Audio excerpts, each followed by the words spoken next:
All right, good morning, counsel. All right, back on the record in the Simpson matter. Mr. Simpson is again present before the court with his counsel, Mr. Ullman, Mr. Shapiro, Mr. Cochran, Mr. Douglas, Mr. Bailey, people represented by Ms. Clark, Mr. Darden, and Mr. Hodgman. All right, counsel, we have just a few matters to dispose of before we reach our opening statement stage. Counsel, yesterday the jurors, when they retired, one of the jurors handed the bailiffs a note for the court, and they were just curious as to whether or not the court was going to allow them to watch the Super Bowl this weekend, and I've indicated to them that yes, they can, and that we would arrange their visitation schedule accordingly. So I take it there's no comment on that. All right, Mrs. Robertson, would you create a file for juror notes, please? All right, first issue to be resolved is the defense motion to allow Mr. Simpson to briefly address the jury during the course of defense counsel's opening statements. All right. Certainly.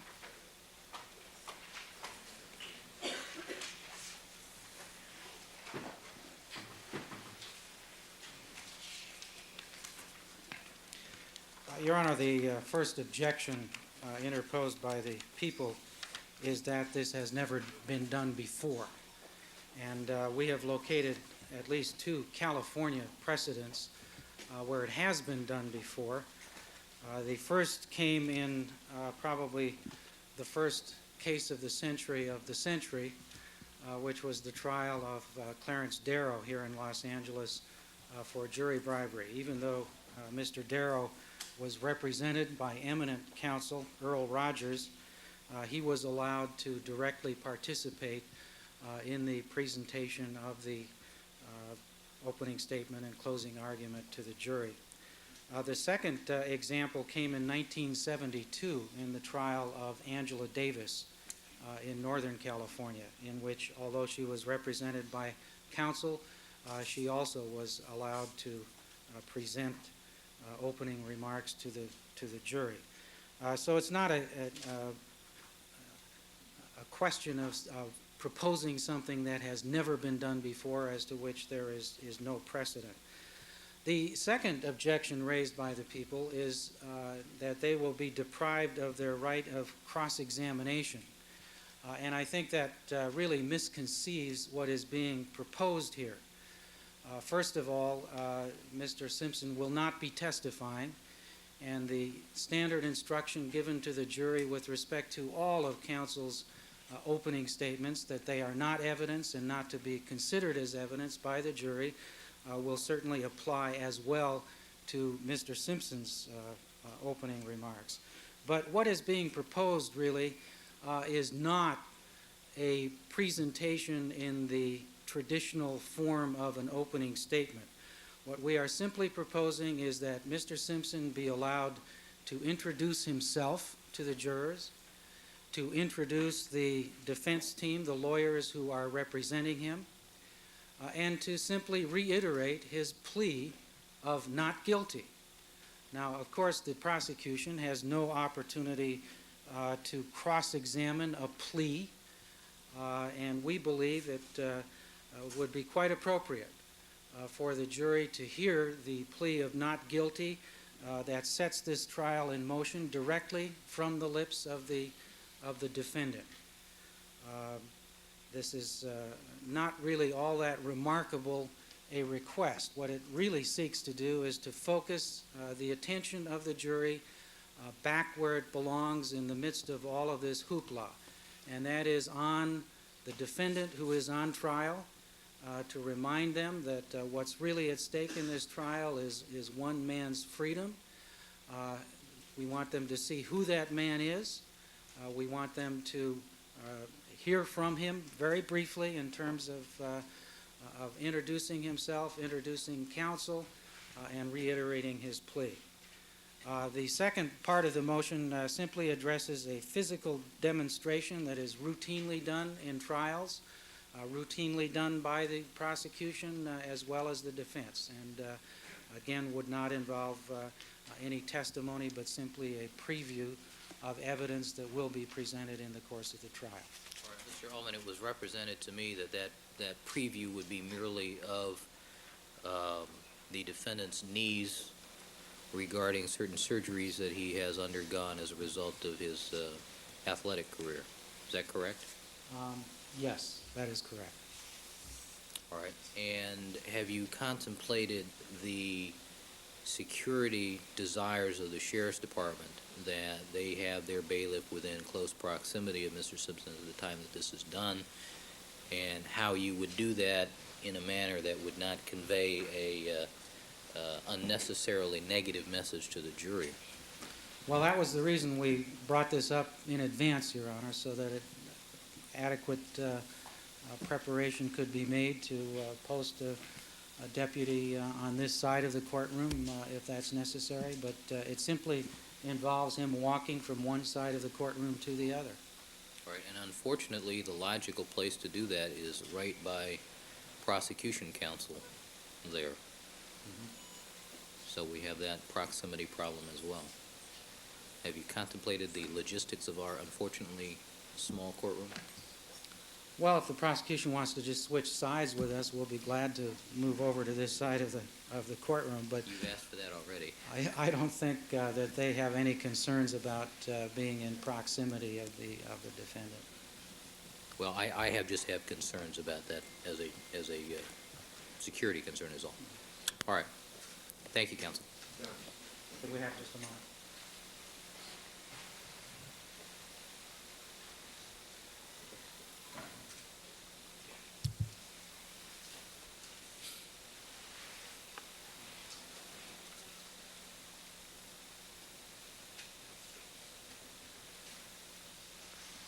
I'm informed Mr. Cochran has discussed the issue with the bailiff, and there's no problem with the bailiff being in proximity while Mr. Simpson addresses a jury or displays his need. All right. I'll hear from the people.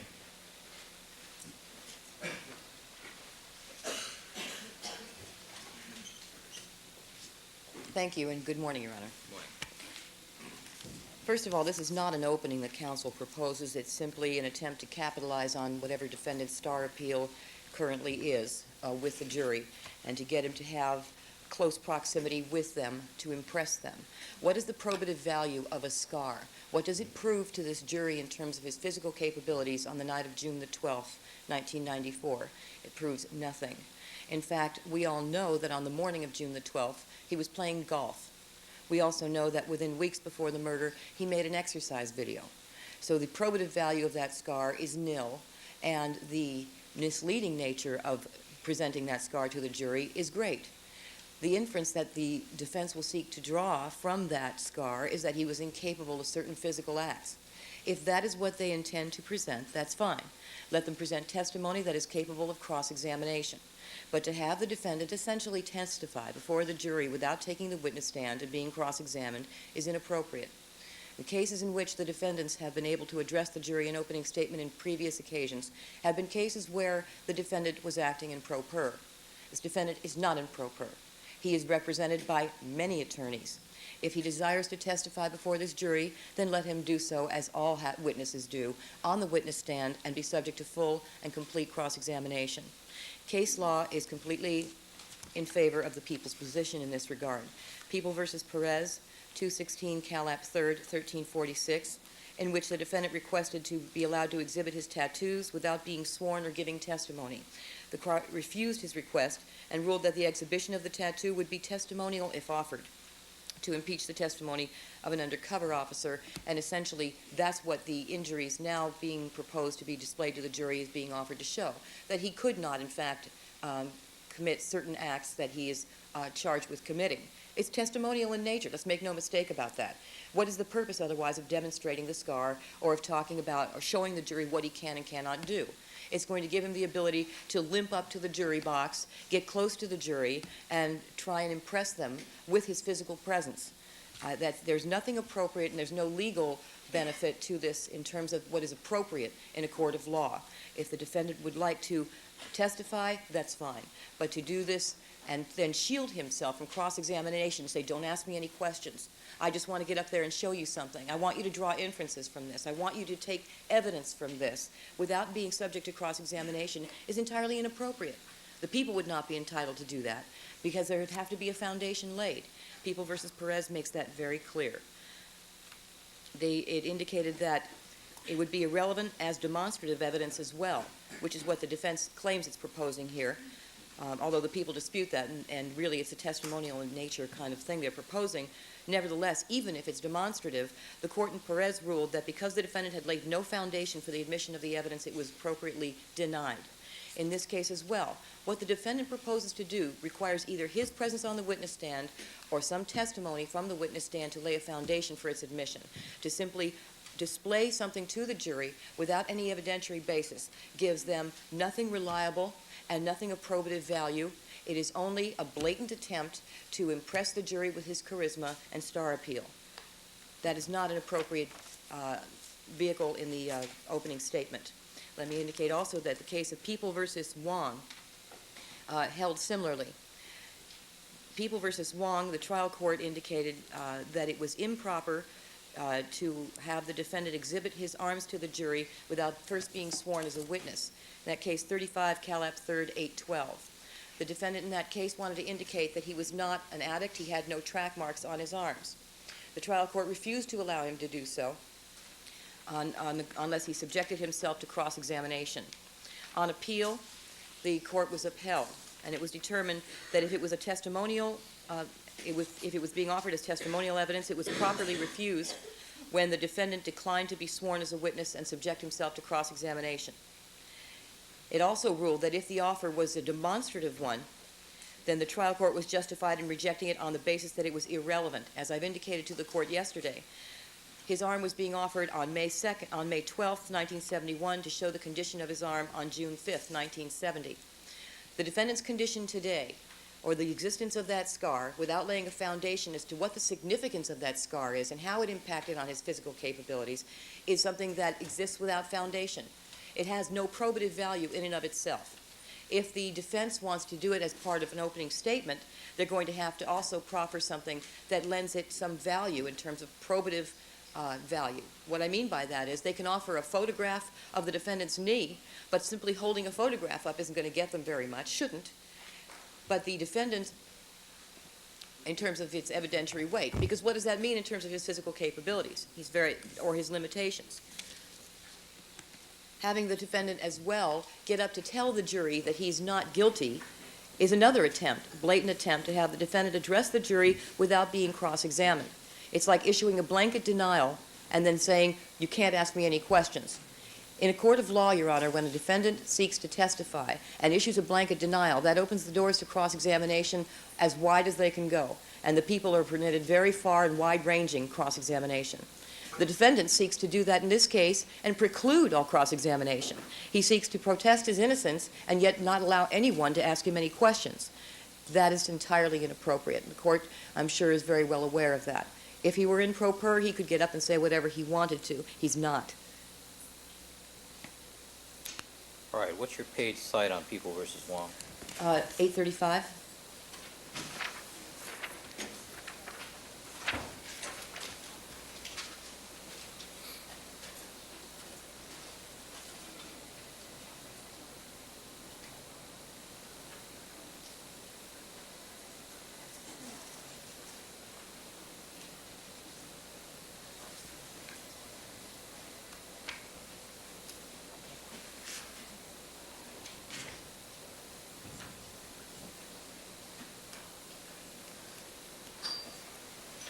What's your page cite on Perez?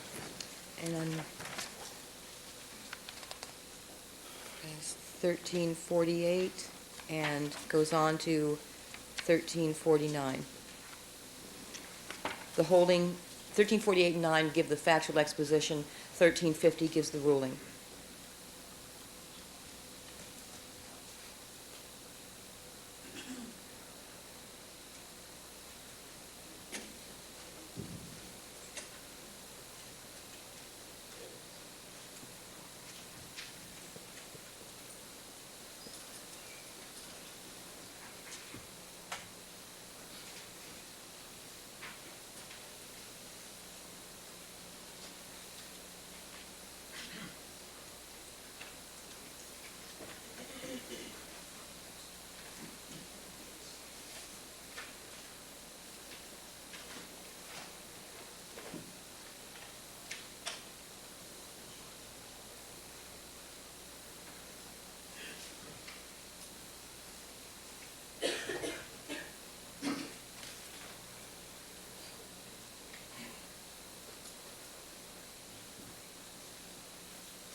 All right, any other comment?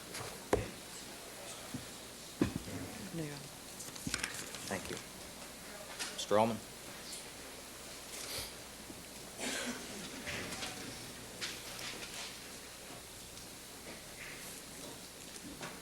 The suggestion that a plea of not guilty subjects a defendant to cross-examination is simply not the law. The plea of not guilty is what sets this trial in motion and puts the burden on the people of proving guilt beyond a reasonable doubt. It's really incredible to suggest that somehow the jurors will be prejudiced by actually hearing the plea of not guilty from the mouth of the defendant himself.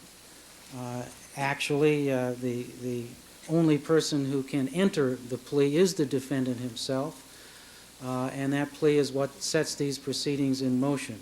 And we believe it is quite appropriate and does not open up any doors to cross-examination, simply to have the jury observe the defendant and hear his plea of not guilty from his own lips.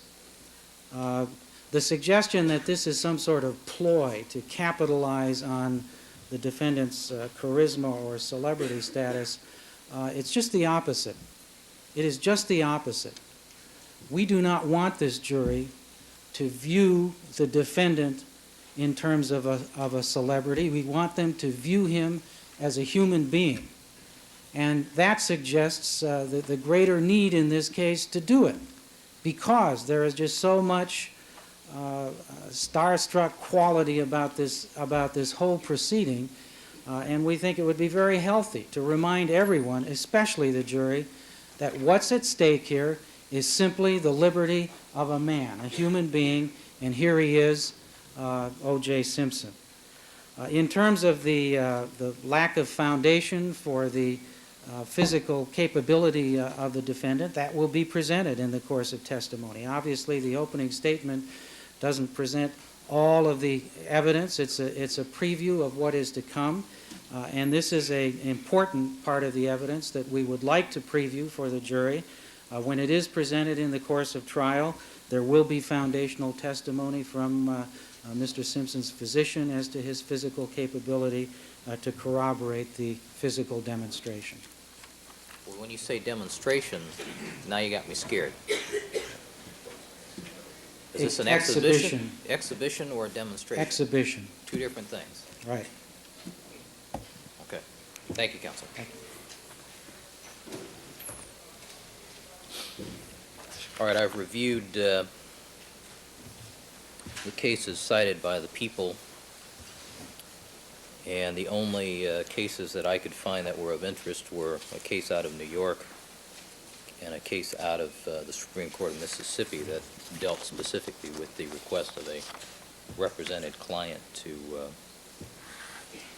address directly a jury. The motion to allow the defendant to directly address the jury will be denied. The motion to allow him to exhibit to the jury his knee injuries or the result of the scarring and the surgeries will be allowed. All right, counsel, we need to resolve then the last remaining issues on the exhibits, and we'll be prepared to go forward with opening statements. Mr. Douglas. Thank you, Your Honor. Good morning. Yesterday evening, Your Honor, we were attempting... One moment, Your Honor.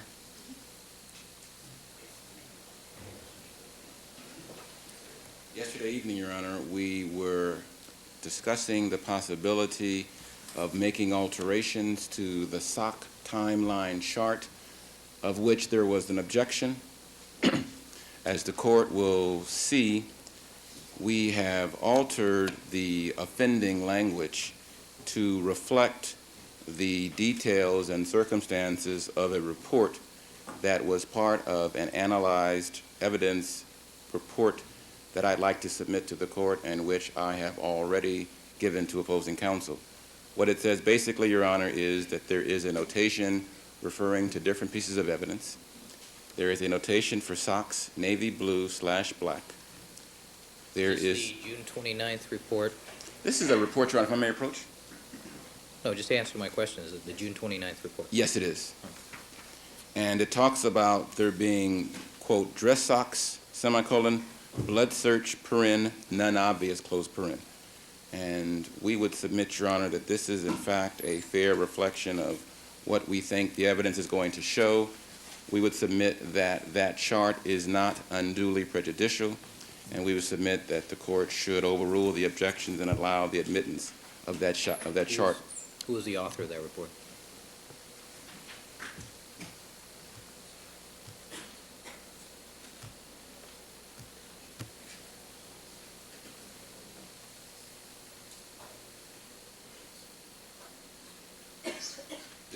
This refers, Your Honor, this document apparently was prepared for the split hearing. It's Peoples 2 at the split hearing. And Yamauchi, Kessler, and Matheson each testified about the process by which they took out different pieces of evidence and examined it. And this was a document that was prepared specifically for that hearing. All right, that doesn't answer my question. Who prepared the report? Who prepared that report? Michelle Kessler, Greg Matheson, and Colin Yamauchi. Was that the index that was prepared, the evidence index? It says summary of analyzed evidence by analysis performed. That's the title. Okay. It's Exhibit 2 at the split hearing. The remaining objection, Your Honor, would be in response to the concerns about the videotapes and the scenes that were reflected of different officers walking through the crime scene at various times. We have now obtained the remaining tape recordings, and Your Honor, there was a misstatement yesterday. The scenes that were shown in the tape that has been given over to the people are not scenes that were taken from CNN, but rather they are a collection of different tapes that were received from different local news media, so that for us to introduce these different snippets, if you will, at trial, we will simply be able to lay the foundation by subpoenaing and bringing in to testify those operators of, I think it's local channels 5, 7, 11, and 13, from whom these particular snippets were culled. That tape has now been provided to the court, and that tape has also been provided to the people. We now have the tape from San Francisco that had 2 other blips that were not shown on the first tape. I am told by Mr. Hodgman that the people would continue to maintain their objection. So what I propose, Your Honor, is that the court allow the showing of the scenes that were displayed yesterday. They are scenes, Your Honor, that are very capable of being authenticated. In many ways, it is self-authenticating. In many ways, they are authenticated because there will be an evidence or a police log where each individual who comes onto the scene first checks in with one of the police officers that are there. That log will be an item of evidence, and it is possible by showing the scenes and having those depicted there testify to establish clearly when the various pieces of scenes were taken and what sorts of things were occurring. It is true, Your Honor, that it is the people's crime scene. It is true, Your Honor, that they themselves do not have a videotape of the crime scene. There are certain discrete acts that are going on. For example, Detective Lang measuring a certain location. For example, you see criminalist Fung placing down particular evidence tags. You'll see detectives walking through, Detective Van Adder and Rogers walking through, and quite clearly the sheet is there because the body has been removed, but the sheet remains, and it shows, Your Honor, the sort of sense that we are going to depict in words. It helps to provide a visual context to the words that Mr. Cochran is going to speak. He is going to discuss how the evidence will show that there was contamination of the crime scene.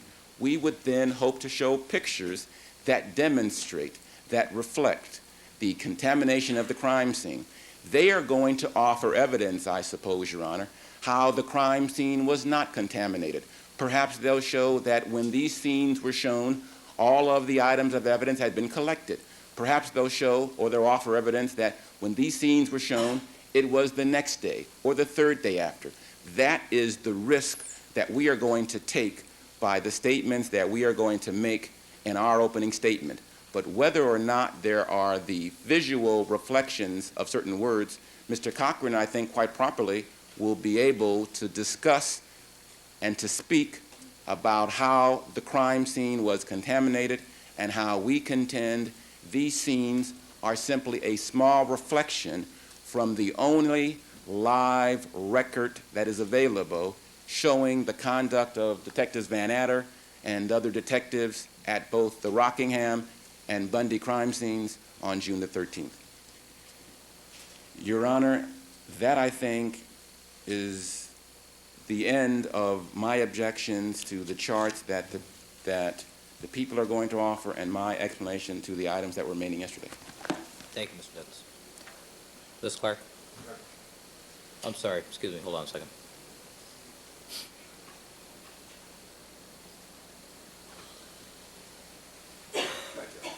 All right, Ms. Clark? I thought that the court had concluded its ruling yesterday with respect to the tape. Mr. Cochran made a motion that when a ruling is issued, we not re-argue it, and we all agreed to that. But what I said yesterday is that if the defense makes the videotape available to you, and after reviewing the tape, you still maintain, I mean, who knows, after looking at it, you might have changed your mind. Now that you've had the opportunity that's been brought here, what's your position? We haven't had a chance to see it. They just gave it to us this morning when we walked into court. How long are these videotapes, Mr. Douglas? Your Honor, the first tape was played, I think, in its entirety yesterday. The second tape, which is we got this morning from San Francisco, is approximately 25 to 30 minutes long. However, a lot of that is a press conference by police officers. The first 5 or 10 minutes contains the 3 clips that we wish to use in opening today. The first 5 or 10 minutes of Yes. this? In addition to the ones that we showed yesterday. The same problem exists now as it did before. We don't have a foundation as to time, and time is very important. The bloodstains were collected at a certain point, and that's not established with the tape. Secondly, there's a counter at the bottom of that tape that's very misleading because it looks like all of these different actually pieces of tape were one continuous shoot, which is not the case, as counsel even concedes. There was considerable editing done to that tape, and the people maintain their objection. All right, don't you think we ought to at least look at the first 5 or 10 minutes to see if you still do? I will, certainly, Your Honor. All right. I'll be glad to. Let me go on to the other exhibit. With respect to the SOC timeline, Yes. what Mr. Douglas has represented to this court is very misleading. And I confronted him this morning, and I explained to him that on this is not a business record, I should indicate to the court, first of all. It was a chart prepared specifically for the Griffin hearing and the blood split hearing, actually, at my request, because I wanted to see exactly what they planned to do with all the items of evidence and what seemed to be sufficient for a split, what did not, what was capable of PCR, what seemed to be capable of RFLP. In the box-marked comments, it shows blood search because that is what they planned to do. It had not yet been done. These are navy blue to black socks, which, if you look at it with the naked eye, you're not going to be able to see anything. It was scheduled for a blood search, and it was put down that none was obvious because on a black pair of socks, you're not going to see blood. It's going to be, at best, you might see something wet, but after a period of time and it dries, you won't even see that. So it was scheduled for a blood search. And what Mr. Douglas has on this chart is very misleading because it indicates that they have already looked for blood and that none is obvious. This is exactly the problem. Is that the jury is, and if Mr. Douglas had spoken to Mr. Matheson, he would tell him. We put it there, as many of the other items listed in this comments column, as a prospective plan. You can see on this list, it says just above it, the item number 12, swatch, RFLP possible And on previous items, it shows RFLP would consume, PCR only. It's very obvious what this is. They're talking about what is capable of being done or what they plan to do. Not that it's been done, it hadn't been. So what counsel has put there is, again, completely misleading. It's the opposite of what occurred. All right, let's take a look at the videotape and see what's there. May I also request leave of the court? There was one chart we had not yet seen that we only saw a Xerox copy of. I wanted to address the court further on it, and I think I can do that better if I have the chart in front of the court. That was the chart entitled Deceptions, Distortions. I thought you said you had no objection to that. I had lost my copy of it at the time, Your Honor. There is language on it that I wanted to object to, not the entire chart, but certain language on it, and I need to confirm that that is on it. If it's not, there will be none. But that is the problem with not having everything in court on Friday as the court Counsel, is requested. there a reason you didn't tell me that you didn't have it in front of you when you asked me to rule on that? I apologize to the court. I thought that... I mean, I can't keep doing these things over and over and over again. I'm only asking leave to see the chart as it currently exists. I have not seen the final hard copy. All we saw was a rendering on an 8 by 10 piece of paper. I would like to see what the final chart says. Mr. Douglas, do we have that available? We're looking around. I have it,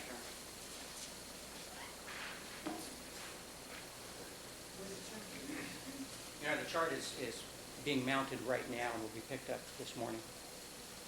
But it just mirrors this particular chart.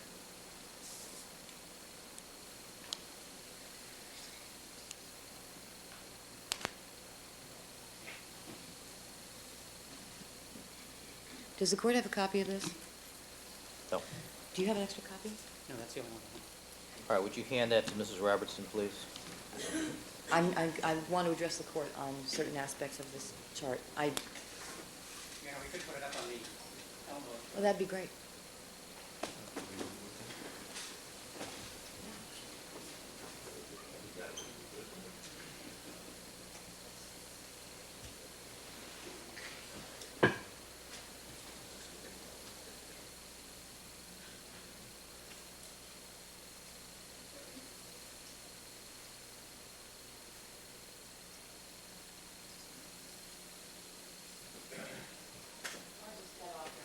Let me first indicate, with respect to the first entry... Hold on, I can't see the entire chart. You can't either, okay. No. That's good. All right. Can we focus that a little? With respect to the first entry, Mark Fuhrman and the gloves, it indicates plural. At no time did Mark Fuhrman so testify, and the chart is misleading with respect to that language. The people object to the use of the plural. That never occurred. Secondly, Van Etter warrant. The search warrant and the circumstances of the search are irrelevant to the trial before the trier of fact. That is a legal issue that the court rules upon that is improper to raise in opening statement, let alone in trial. I would further mention to the court, I thought the court ruled that Mark Fuhrman could not be mentioned in opening statement. That's correct. And the people object on that basis as well.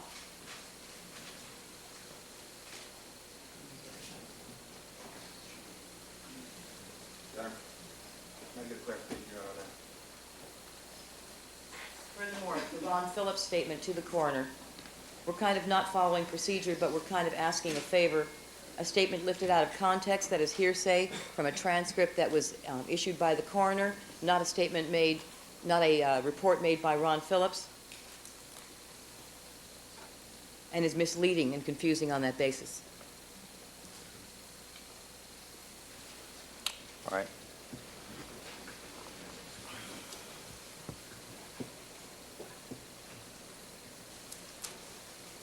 All right, Mrs. Clark, before you get too much further, counsel, this is an argument.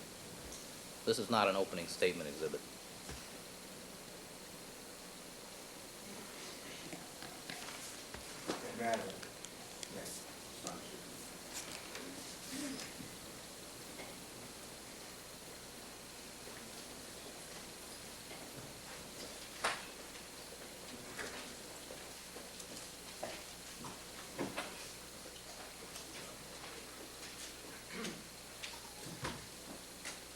Good morning, Your Honor. Good morning, Counsel. Your Honor, in this matter, it was my understanding yesterday that the people had an opportunity to look at everything. We did show this to them.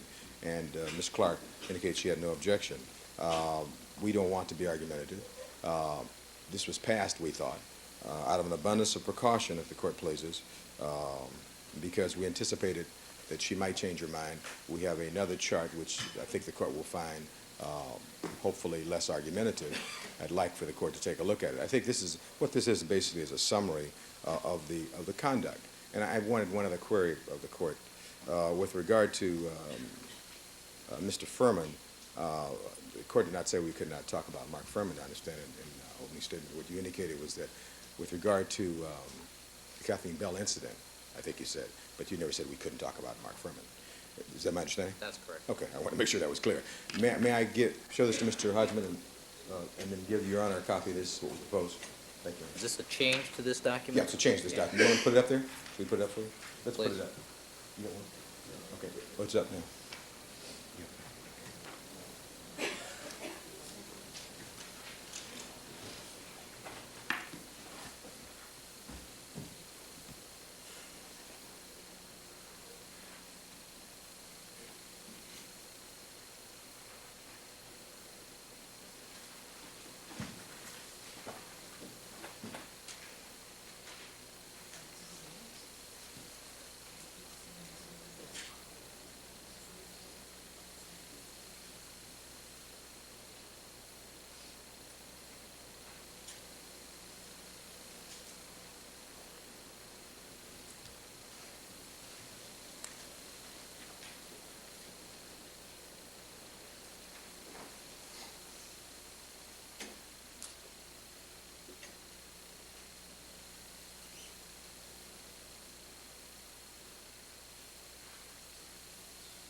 With regard to these items, the court will recall that as part of the exhibits, we will have a video clip of Detective Fuhrman. If Ms. Clark objects to the use of the words gloves, I will stipulate to strike, make it glove, but we still are going to play that clip. With regard to Detective Phillips, we actually have a transcript. We passed this yesterday. That's already coming in. We don't want to take any out of context. People will be able to see exactly the transcript, so nothing's taken out of context. With regards to Detective Van Adder, where the statement is made that Simpson had left on an unexpected flight to Chicago. What we're talking about is not relitigating the issue, the court pleases, of the entry, but to indicate that in the very first contact with the criminal justice system at 10:45 on 6/12, an untruth was told. That in that warrant, under oath, they did not tell the truth. And we have that, and you saw yesterday Cato Kalin's statement. Your Honor, with regard to securing, documenting, and preserving the crime scene, everybody has been very much aware of that the trainee, Mazzola, was her third crime scene, was basically the officer in charge there. With regard to the Bronco, we've litigated this. Counsel has known for some time. We've made it in as innocuous language as we can that they failed to give that special care for evidence presentation. We showed all this yesterday, Your Honor. They went through it. They had no objection. The DNA testing, we've said consistently. They can talk all they want about DNA. But all the DNA evidence passed through the LAPD before it went to any other lab. And we think it's our right to talk about that. We have a chart that we've already passed on of the OJ's blood vial, and this mysterious blood vial and its saga, where it went, instead of being booked appropriately. And then finally, the question of the socks, whether or not there was none obvious in the socks. I disagree with my learned adversary that blood is red, albeit dark red. It's not black like socks. And you would be able, I suggest, to see it. And I think the question is, if the prosecution thinks that they have a theory, and if we don't agree with that theory, they think they're always right. That's what a trial is about. That's why we're here, Judge. They're not always right. That's why they lose cases sometimes. And so they're not always right. The jury will make that determination. And this idea of protecting this jury, that's what you're going to do. We're not, you told us yesterday about doing our jobs. And that's when the system works best, Your Honor, as you well know. You do your job, we do our job, they do their job. We don't need Ms. Clark to do the job for the jury. They'll do their job, and you'll do your job. And I promise we'll do our job, Judge, and that's what you ask us to do. That's all we're trying to do here. This is a man that we have contended from the very beginning is wrongfully accused. And they are in for the fight of their lives. And so this is not any game. And so we're very serious about this. We don't want to be argumentative, and we want to just spell out. And we looked at this last night. Even though she passed on this, we think we spelled this out, and I think it addresses all of the concerns, Your Honor. And I think that certainly an opening statement, one can't be precluded about what our theory of the case is in good faith. And so what we're doing now is much more than usual, Judge. They're having a total preview of the things we expect to use. All right, let's see the videotape as well. Thank you. Let me see everything that I have to consider, and then I'll rule. I haven't addressed the new chart, though, that they just put up. I'd like to see the videotape. Thank you. Does this contain any, No, Your Honor, this pretty much starts where the other one left off yesterday. The bodies have been removed, but the coroner is still there, and Mr. Fung is putting down his tags.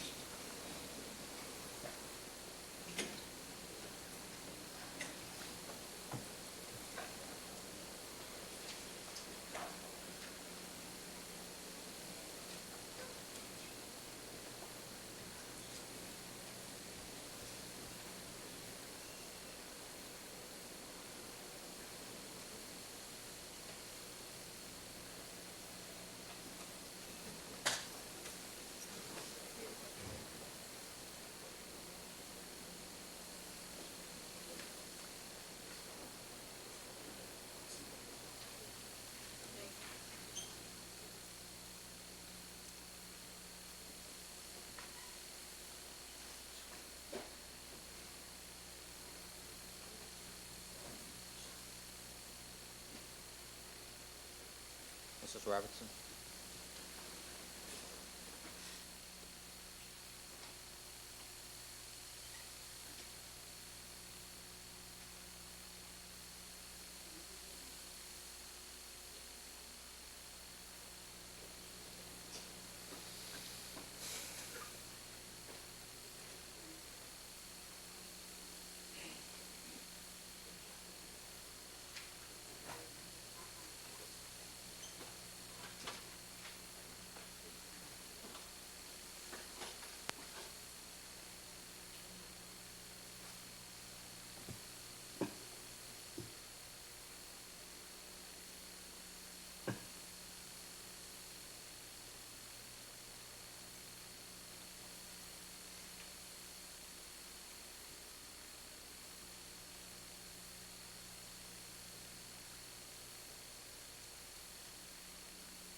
Clips that we wish to show in opening. There's a little Right. more after this, but Stop the tape.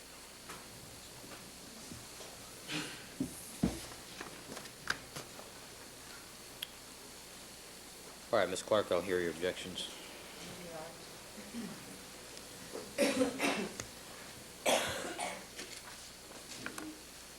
First of all, with respect to the videotape, Your Honor, Yes. again, the same foundational problems we had with respect to time. We don't have the authentication in terms of the timing, and that's critical in terms of the evidence collection. The inference that the defense will seek to draw is that all of the evidence collected by LAPD was contaminated in some manner by the method, by the actions that are shown on the tape. If the evidence was already collected by the time these people are shown in the positions shown in the video, then there is in fact no impact, and the inference that they're seeking to draw is directly misleading to the jury. And that is one thing that in opening statement neither side is permitted to do.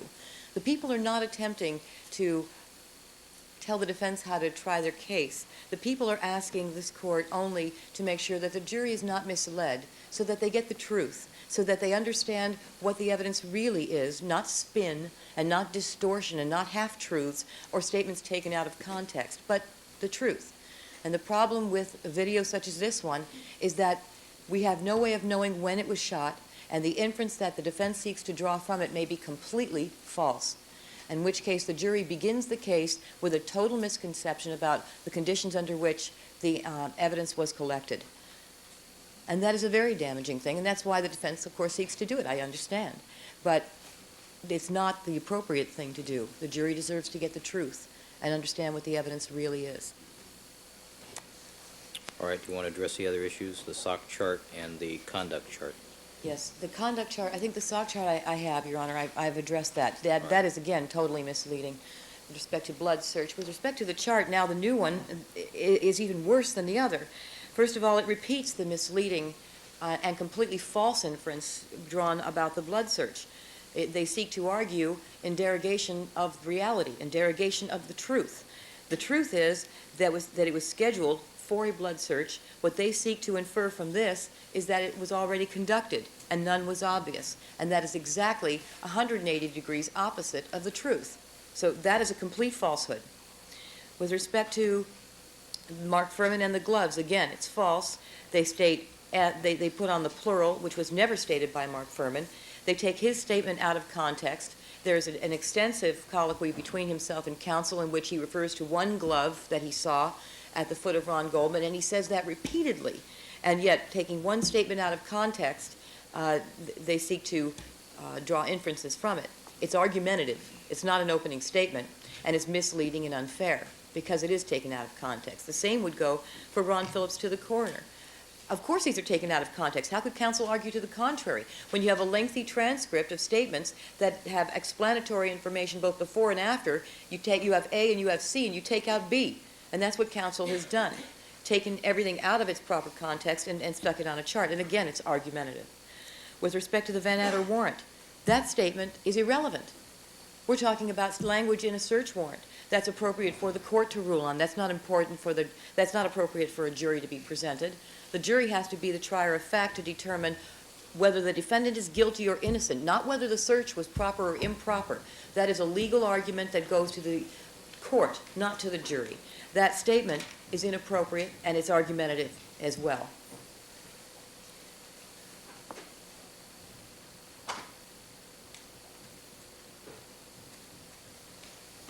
With respect to preserving the crime scene evidence, the defense, if they are saying the trainee is Andrea Mazzola was not in charge. She was a trainee who was being supervised by Dennis Fung. So this is false. This is a false statement if that is who they are claiming was in charge of the crime scene. That is untrue and misleading. I thought that the court's ruling pertaining to Mark Fuhrman was that neither side could mention him. That was just Kathleen Bell. The Kathleen Bell impeachment issue. Okay. With respect to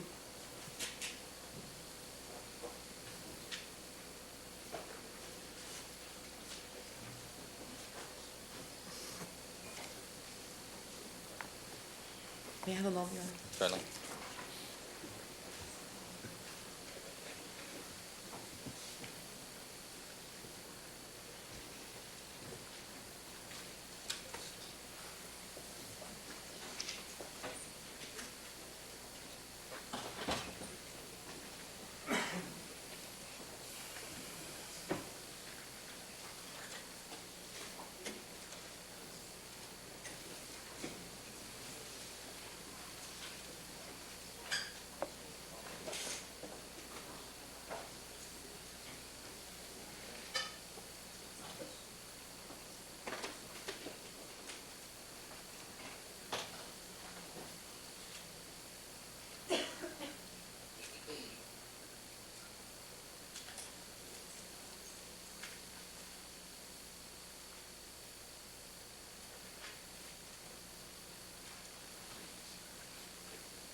With respect to the items, failed to give special care, that's misleading as well. That's put in quotes as though it comes from a manual of some kind, which we know is not true, and it's argumentative. Yes, it's true, all evidence passed through LAPD. No objection to that. With respect to all blood not accounted for, that's argumentative. We haven't seen any evidence of that. If counsel thinks they can lay a foundation through the course of this trial, that's certainly appropriate for argument, but it's not appropriate for opening statement. And again, it's argumentative.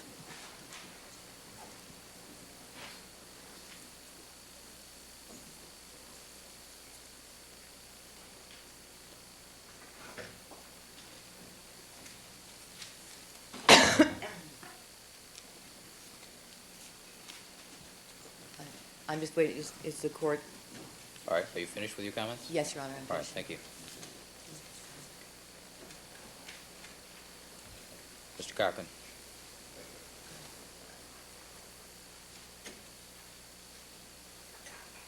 Counsel, Thank you, Your Honor. I think we need an air traffic controller for the lawyers We do, here. Your Honor. We will be patient, Your Honor, at all times. Your Honor, in this regard, first of all, let me again point out, this is an opening statement, Your Honor, and whereas they have their theories, and we have not said they shouldn't have their theories. We think we have the facts, but certainly contingent upon that, we have certain interpretations of what we think the evidence is. As the court has so correctly stated, we are permitted to talk about those things. If you look at this chart, sometimes people shouldn't object if they have nothing to say. And in this instance, Your Honor, the issue, I already conceded with regard to using the word gloves. I don't want to mislead anybody. We'll take the S off. With regard to Detective Phillips, Your Honor, we have the entire transcript that we're going to have available. The court's rule, we can use that. With regard to Detective Van Adder, we're not relitigating anything. As I said, it's about credibility. And with regard to, and this is where counsel, who supposedly knows her case, should review to her own documents. I'd like the court to see this. Regarding Officer Mazzola, we have a form, 9408-17431, which says OIC name, officer in charge name A. Mazzola, assistant name D. Fung. We don't make these things up. I'll be glad to have them look at that. It's their form. Now, we don't make these things up. And with regard to the failed to special care, she says, this in quotes, that's from the LAPD form, Your Honor. Remember yesterday when we showed the form, we pulled that up, where they failed to check the appropriate box when the Bronco was left basically unattended for all those months. Now, she conceded the DNA testing did pass through LAPD. Yes, it does, Your Honor. With regard to the blood vial, Your Honor, again, that is our belief based upon all the documents we've been given in discovery. And, if it turns out wrong, that's what we're going to say. This is based upon the documents we've received. It's not argumentative. That's our position, Judge. And she can't tell us what our position is or what it should be. She should understand that right at the beginning. And then with regard to the socks, we'll accept whatever language Your Honor says about that. But again, if you look at this particular form, Your Honor, this form is entitled O.J. Simpson, Summary of Analyzed Evidence by Analysis Performed. We're using their own forms, Your Honor, by analysis performed. And it says under there that none obvious. And so that's all we've said. We took their own form. And so, there was a recent movie, Your Honor, where there's a line which I think is very appropriate in this case. I think it was A Few Good Men. We keep hearing about the truth. I don't think they can stand the truth. That's what Jack Nicholson said, that you don't want to hear the truth. And I think it's very appropriate in this situation. That's exactly what's happening here. There's one other thing I'd like to point out. Wasn't he the bad guy? Wasn't he the bad guy? Yeah, but bad guys say something worthwhile sometimes, Your Honor. So even bad guys tell the truth on occasion, Your Honor. Certainly we aren't the bad guys in this case, Your Honor. Your Honor, with regard to one other thing you'd ask us to do at the end of the day, and I believe this is on page 25 of Volume 2, Volume 11 of the reporter's transcript of proceedings from Thursday, July 7th, 1994. I'd ask leave of court to read this. It's Mr. Shapiro question. How much blood did you withdraw from Mr. Simpson? Answer, approximately 8 cc's. Question, when you say approximately, you did not measure the amount. Answer, well, it could have been 7.9 or it could have been 8.1. I just looked at the syringe and looked at about 8 cc's. You'd ask us to find that for you, and I'll give this to the clerk. But all we're asking to do, Your Honor, is to stop all of this haggling, and let's start with the opening statements. And we previewed everything, and I think it's time to resolve it. All right, Thank thank you, counsel. you.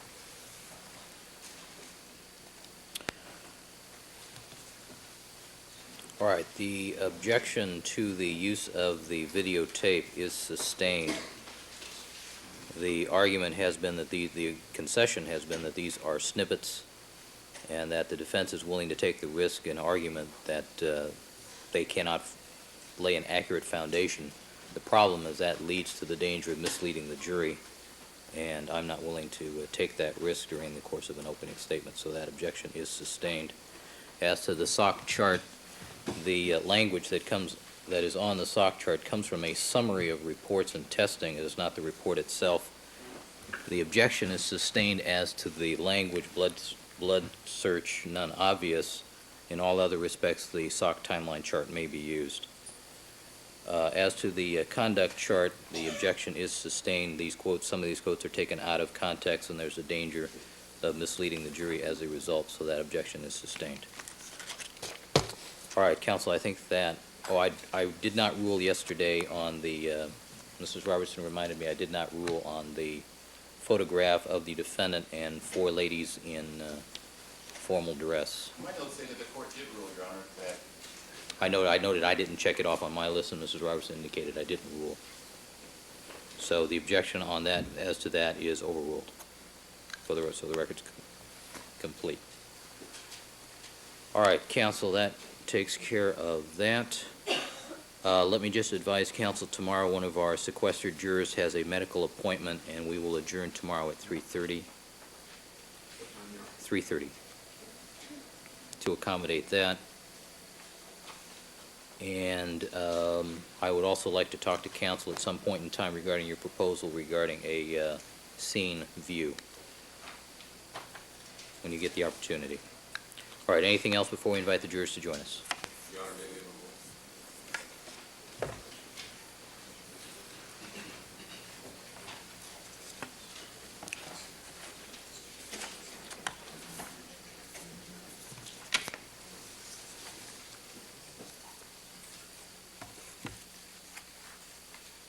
And the new chart will be people's next in order, photocopy of that for the record purpose. All right, Mr. Hodgman.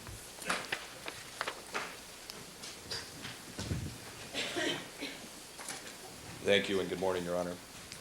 Your Honor, first of all, there's a matter that we will need to approach sidebar. I think the court can handle it quickly, but it's a point of information I think all of counsel need to know before we proceed with opening statement. All right. Then, before we do that, Your Honor, before we do that, I'm sorry. Yesterday we raised a discovery concern with regard to the defense. This morning I've been provided with another witness statement from the defense, a memorandum from a Mr. William Pavlik dated November 2nd, 1994. I had asked the court yesterday that the court order that the defense turn over all discovery that's in their pipeline, so to speak, because we don't want to be surprised anymore. Now, I have asked Mr. Douglas this morning, is this it? Is there any other witness statement that they have, regardless of age? And I believe his response was that he could not be definitive about it. Is that correct, Mr. Douglas? All right, I'll let him speak for himself. But what I would like the court to do is to remind the defense of their obligation to turn over to us witness statements, timely fashion. We're asking that everything be disgorged, as I did yesterday. And I would like to have that order made clear for the defense. Mr. Douglas?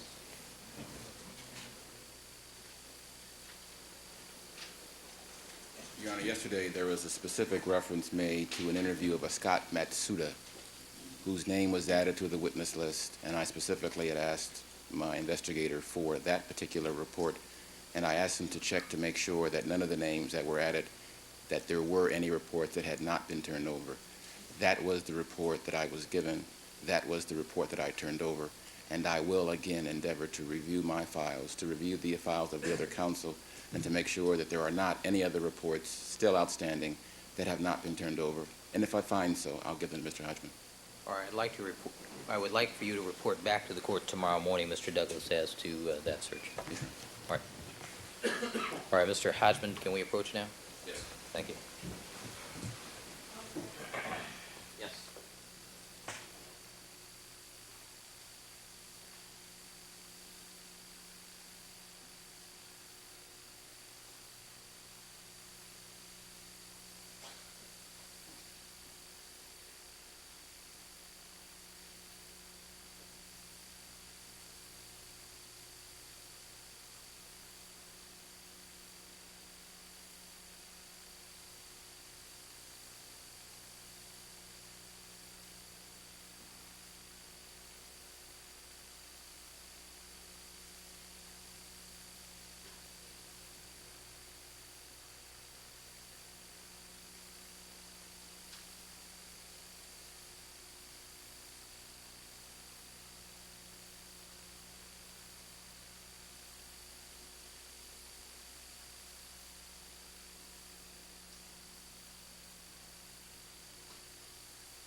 stand in recess until 10:30, and we will begin opening statements at 10:30. All right, Deputy Jex, we need the jury, please.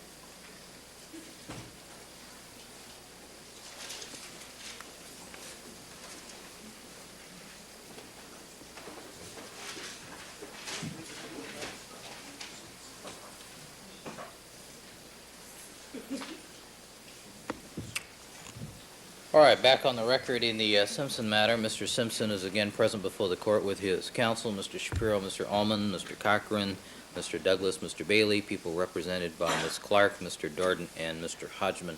The jury is not present. Deputy Magnero, may we have the jury, please?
All right, counsel in the audience, please be seated.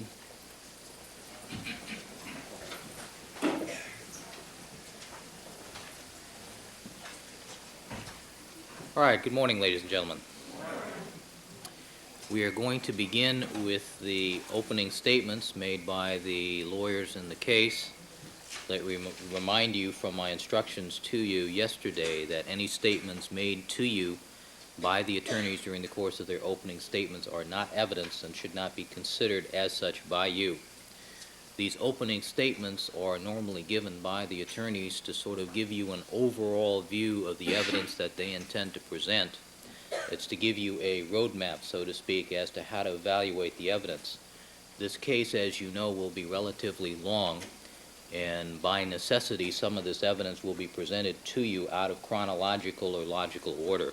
So they'll need to explain to you the case that they intend to present. All right, are both sides prepared to go forward, Mr. Cochran? We are, Your Honor. Mr. Clark? Yes, we are, Your Honor. All right, do the people wish to make an opening statement? Yes, we do. Thank you. All right, you may proceed. Mr. Darden? Thank you.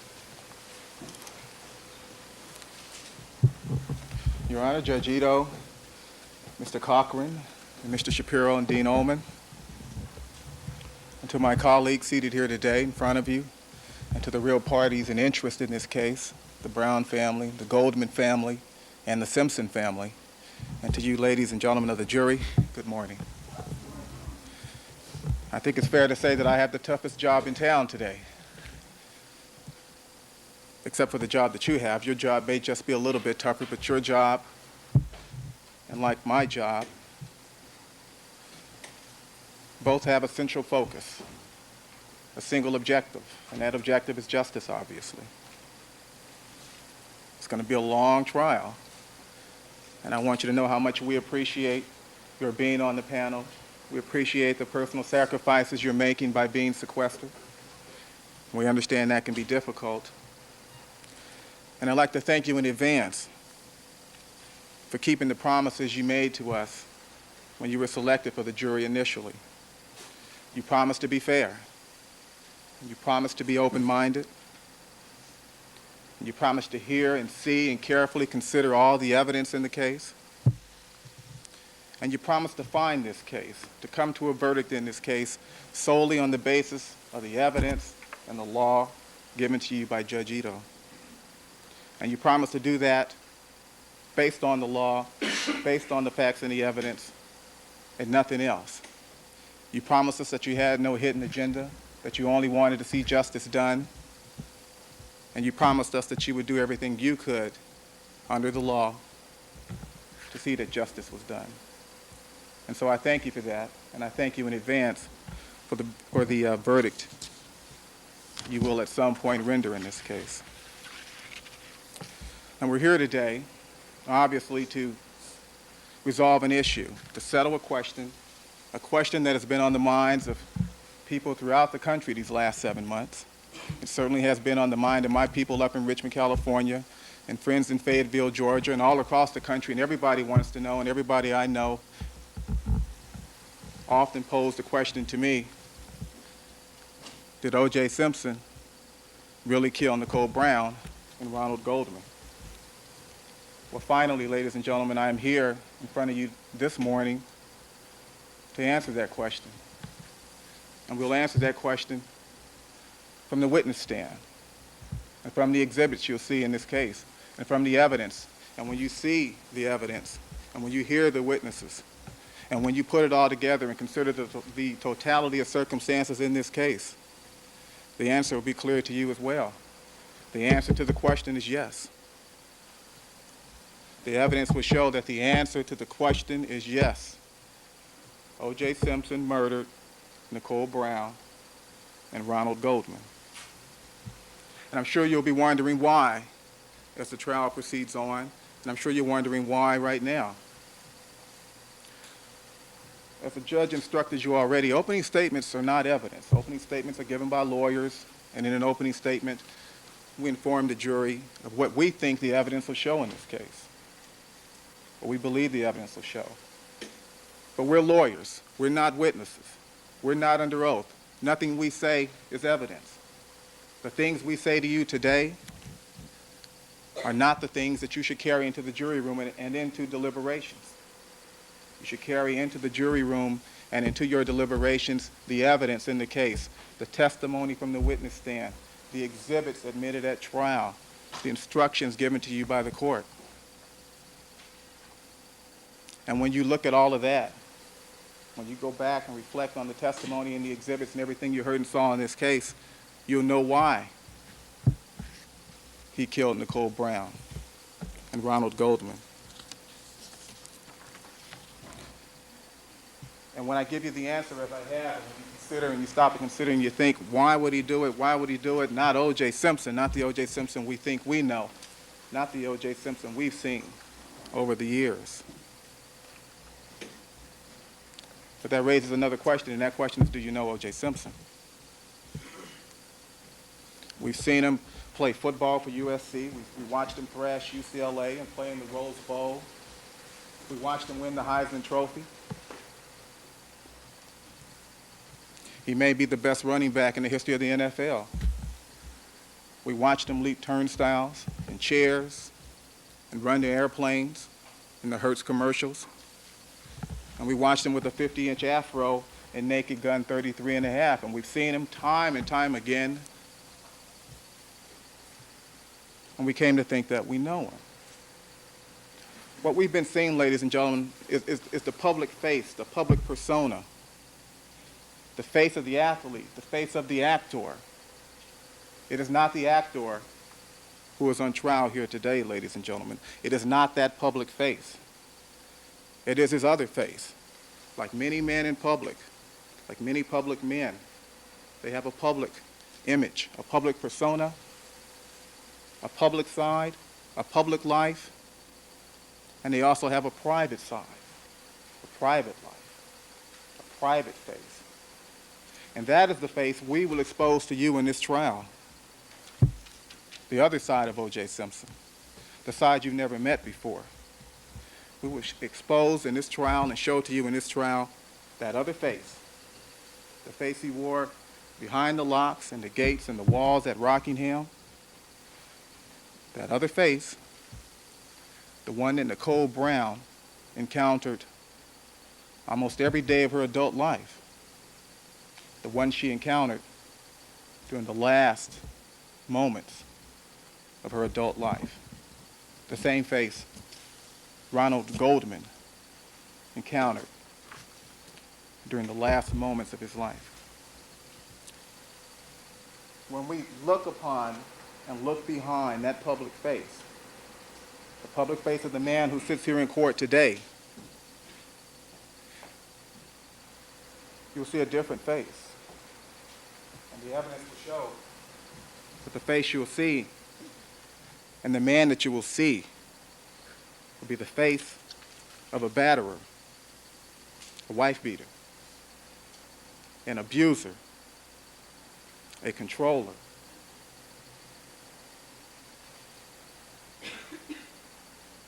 You'll see the face of Ron's and Nicole's murderer. To understand what happened at Bundy, we need to examine this defendant's relationship with Nicole. Because when we do, we can discern from that, we can see a motive. We can see his motive for killing his ex-wife. And I submit to you, ladies and gentlemen, that as the trial proceeds on, and as you hear the evidence in this case, that motive will become clear.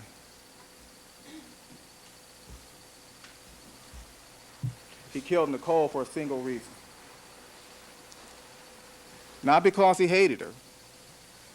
He didn't hate Nicole. He didn't kill her because he didn't love her anymore, because in his mind, he did.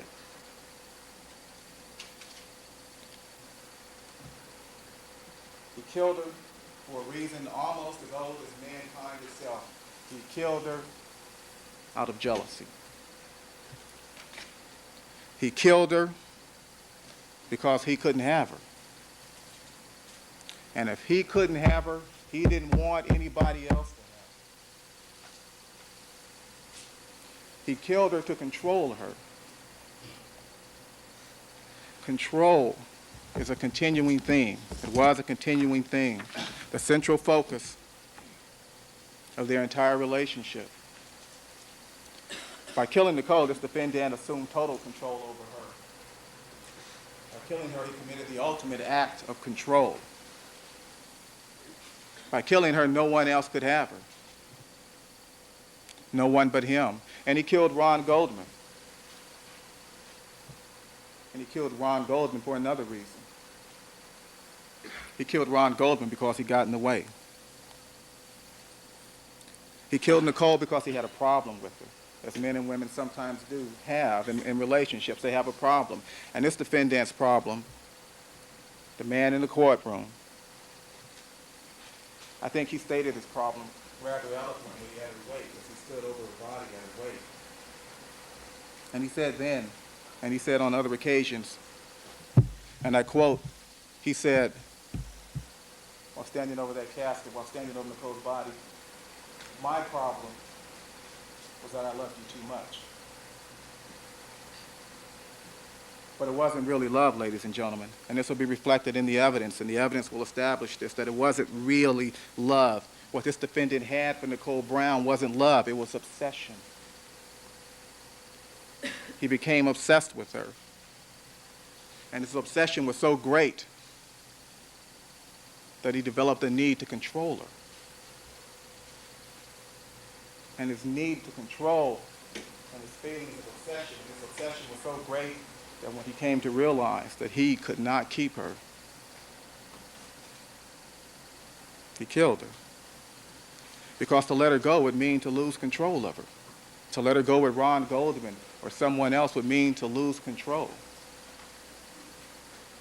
He couldn't have her. And neither could anyone else.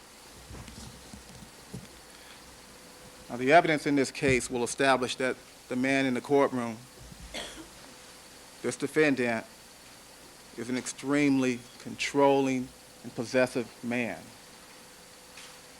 And as I said before, control and possessiveness was a single dominant theme throughout their relationship.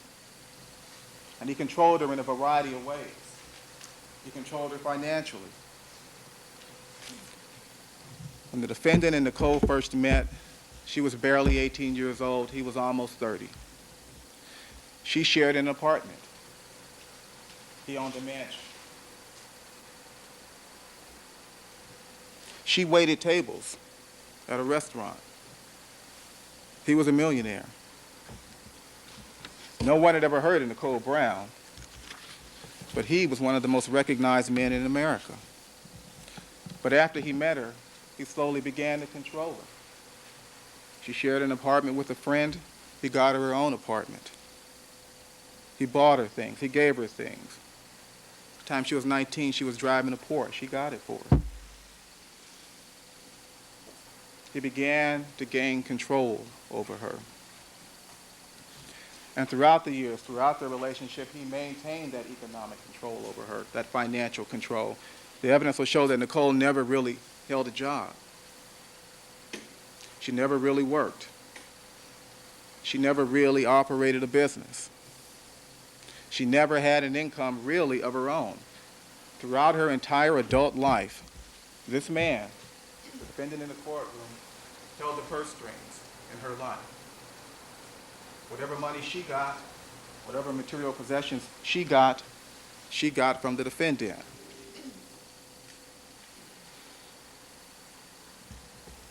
People can sometimes be bought. And young people sometimes can be easily misled. Nicole was a very young woman, if a woman at all, when she first met this defendant, the man seated in the courtroom.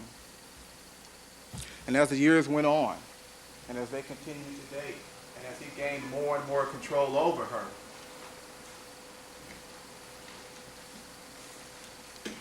the more control he gained, the more abusive he became. As you listen to the evidence in this case, you're going to be hearing evidence regarding domestic abuse, domestic violence, stalking, intimidation, physical abuse, wife beating, public humiliation. As you listen to the trial and as you hear this evidence and see this evidence, please keep in mind that all of these different kinds of abuse were all different methods to control her. Let me proceed on. The evidence will show in this case that he abused her mentally. He stripped her of her self-esteem. This defendant dictated the way Nicole would dress. He dictated the way she would wear her hair. And when he didn't like her appearance, he would criticize her, he would humiliate her to the point that she would cry. If he didn't like her shoes, he'd go out and buy shoes. This is what I want you to wear. Wear this, look like this. She was not a Barbie doll, ladies and gentlemen. The evidence would show that he was so controlling that he attempted to define her identity. He attempted to define who she was.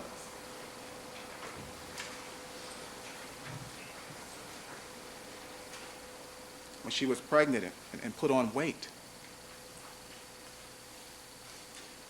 the evidence would show that this defendant was so abusive that he called her names. He called her fat. He called her a pig.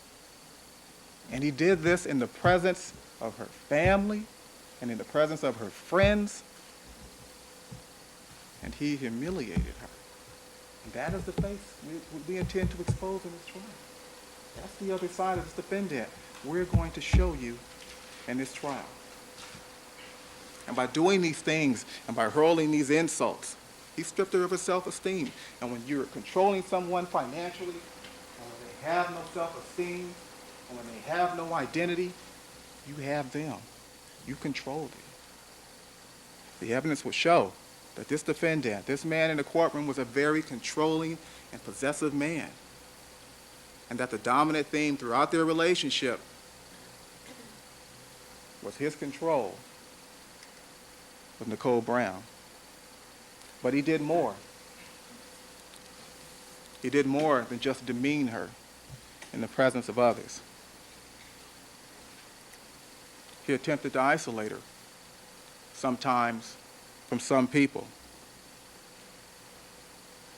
When certain men came around, he became jealous. And he became so jealous that it got to the point that she would not agree or want to be around certain men because she was concerned that he might get jealous by their mere presence. And as time went on, and as he became jealous, and more jealous, he even insisted that she not be around certain men. He began to isolate her, ladies and gentlemen. When her friends came around, her girlfriends came around, and when he felt that she was spending too much time with those girlfriends, he talked to the girlfriends. He let them know he didn't like them hanging around. He dissuaded her girlfriends from hanging around. He attempted to isolate her from other people. And when you isolate someone, and when you have economic control over someone, and when you strip someone of their self-esteem, and when you establish their identity, you have them. They're yours. You can control them. And the evidence will show in this case that this man is an extremely possessive and controlling individual, and that he is an extremely obsessive individual when it came to Nicole. And his obsession was manifested by the things he did toward controlling her, but demeaning her and controlling the purse strings and isolating her and defining who she would see and who she wouldn't see and who her friends would be and who they would not be wasn't all this defendant did to control this woman. There are more powerful forms of control. There's force. There's violence. There's fear. There's intimidation. And you will hear testimony. You will see evidence that in his quest to control Nicole, this defendant used all these things. He used fear. He used intimidation. And he used violence. And he instilled such a fear in her, ladies and gentlemen. She will hear testimony that he could walk into a room. He could walk into a room, and Nicole would be there. And a moment before he walked in, she would just be the most charming individual there is, relaxed. But when he walked in, her demeanor changed completely.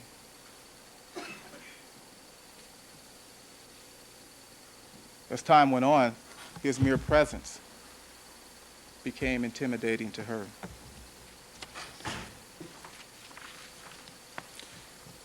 I mentioned earlier that they met when she was around 18 years old back in 1977, and they dated for 8 years. And they eventually married in 1985. And the marriage was a stormy marriage. And it was a marriage punctuated by acts of violence.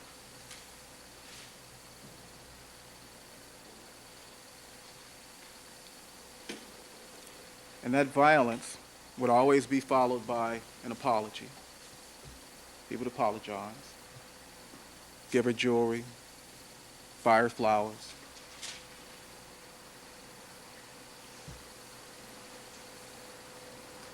He would promise to do better. Promise to maintain control of himself. And he would promise not to do it again. And then those acts of violence would be followed by additional acts of violence, and it became a cycle. Violence, apologies, a period of quiet and calm, then violence and apologies, quiet and calm, violence, apologies. Quiet, calm. A cycle of violence characterized their relationship. It characterized their marriage. And domestic violence, ladies and gentlemen, that's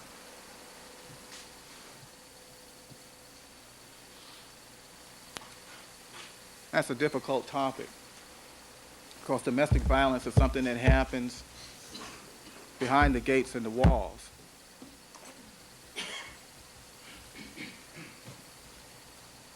It happens in the bedroom and inside the home and in places where the public can't see. Domestic violence is a private affair, generally, while it's occurring. And so it makes it difficult to obtain evidence, to gain proof that the violence occurred. And it makes it difficult to obtain evidence and gain proof that the relationship is a violent relationship. But we do have that proof. We do have proof. We do have evidence. You will hear testimony from witnesses in this case, and they will discuss the violent relationship, the violent marriage this defendant had with Nicole Brown. In 1985, the police responded to the defendant's home on Rockingham in response to a call. And when they arrived, they were met by Nicole.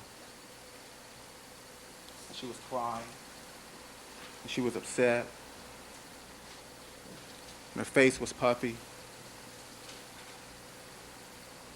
and she was near hysterics. She told these people, she said, we had a fight. After the fight, I was trying to leave, and when I tried to leave, the defendant grabbed a baseball bat, and he took that baseball bat and smashed the windshield to my car. This is 1985. And as they looked around, these law enforcement officers, they looked to the right, and they saw a white 450 SL Mercedes-Benz. And the windshield was smashed out.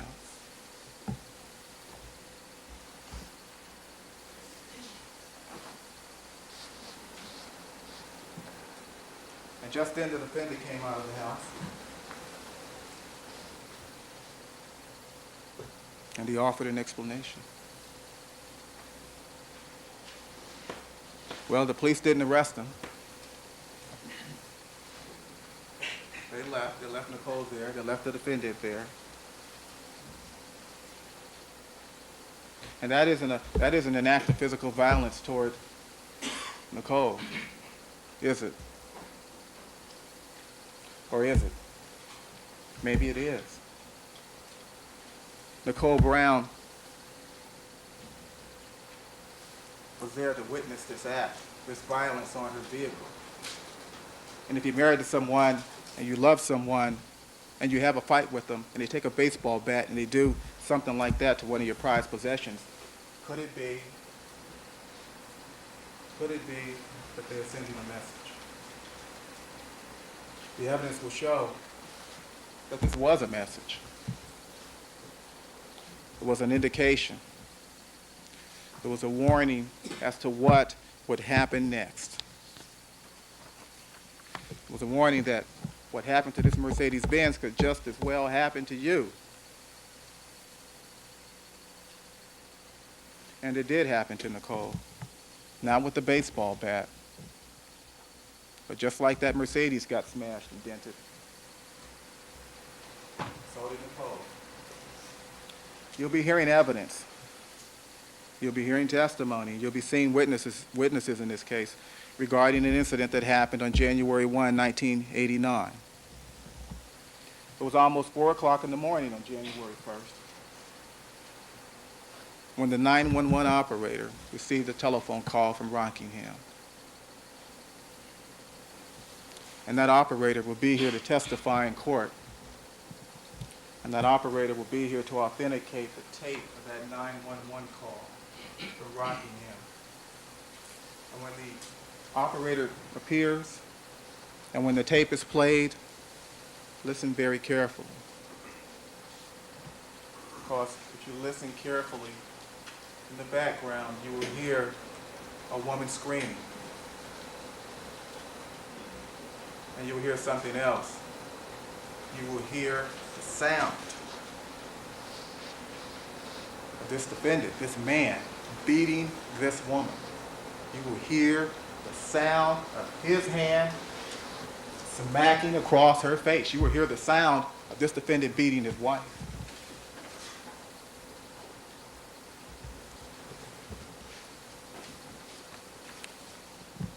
Well, the police arrived. They arrived at Rockingham in response to that telephone call. Nicole never got to tell the 911 operator to come and help me or anything like that. All she did was scream, and the operator could hear her screaming, and the operator could hear her being beaten. And she advised LAPD units to respond to 360 North Rockingham. We can hear the sound of a woman being beaten now, right now. And the officers arrived at Rockingham a short time later. And when they did, they rang the buzzer to the security gate. And as they did so, they saw someone run from the bushes, run from the darkness in their direction. And this person that they saw was Nicole.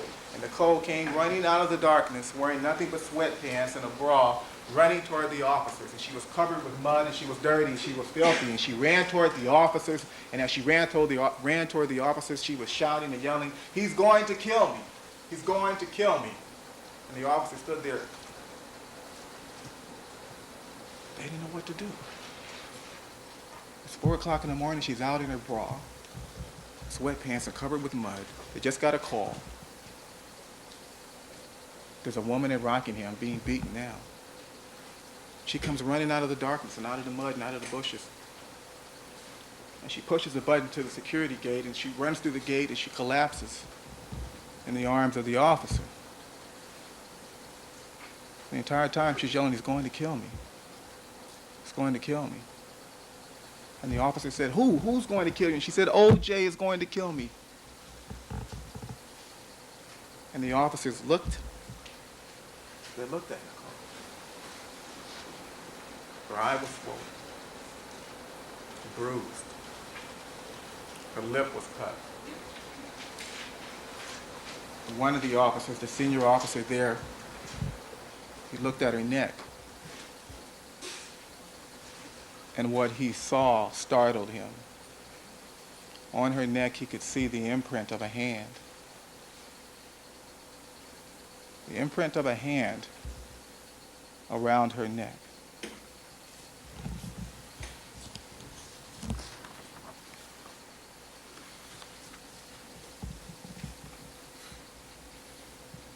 Well, it was then that the defendant came out of the house.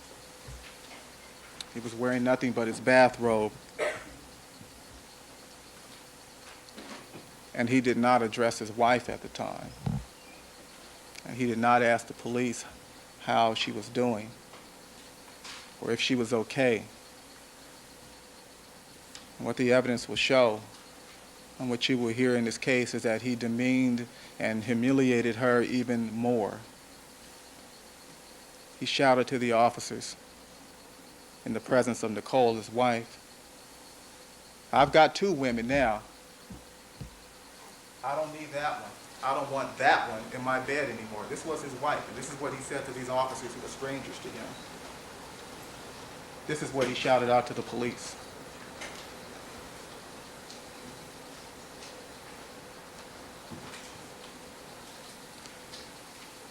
The officers were on one side of the gate of the wall, and the defendant at that time was on the other side. The officer said, "Mr. Simpson, we're going to have to place you under arrest. It appears that your wife has been beaten. So please go back into the house and put on some clothes and come with us. We're going to take you to the station." Well, the evidence would show that that did not sit well with this defendant. And he responded, "The police have been here 8 times before. And now you're going to arrest me for this?" 8 times. That's what the defendant said. The police had been there 8 times before.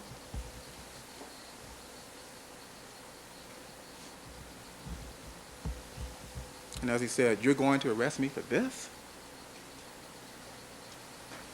The defendant told the officers, "This is a family matter."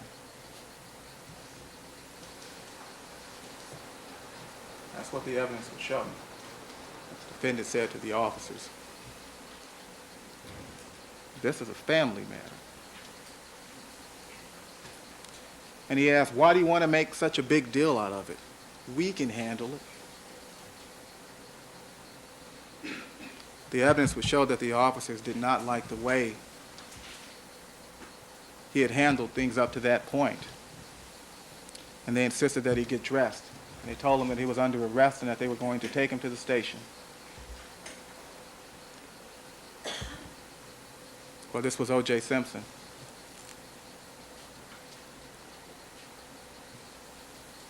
And he did get dressed. But he didn't go to the police station. He jumped in his Bentley and he sped away, and they chased after him. They didn't catch him, and he got away. The next day, he went to the Rose Bowl.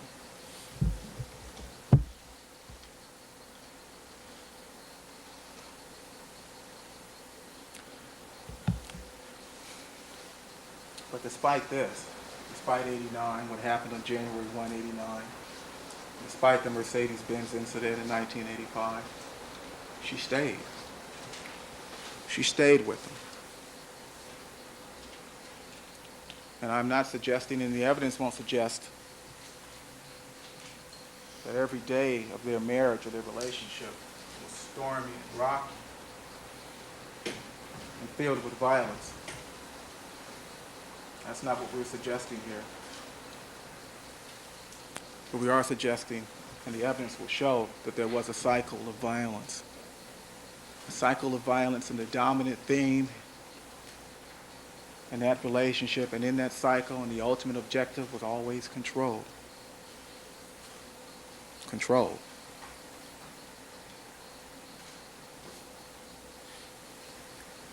Well, after the 89 incident, after that night,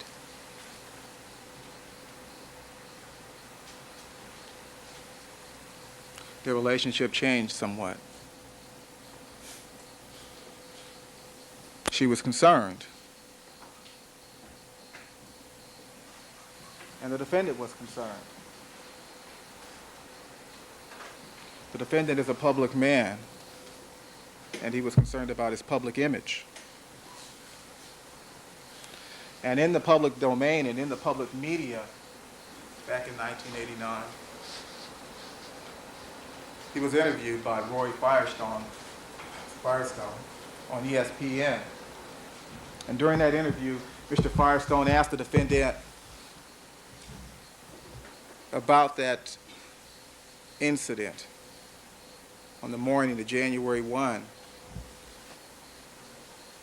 And the defendant downplayed it. He minimized things, fluffed it over.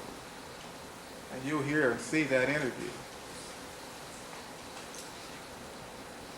And in that interview, the defendant said it was sort of a mutual wrestling match. She was wrong, he was wrong. Ta-da. No big deal.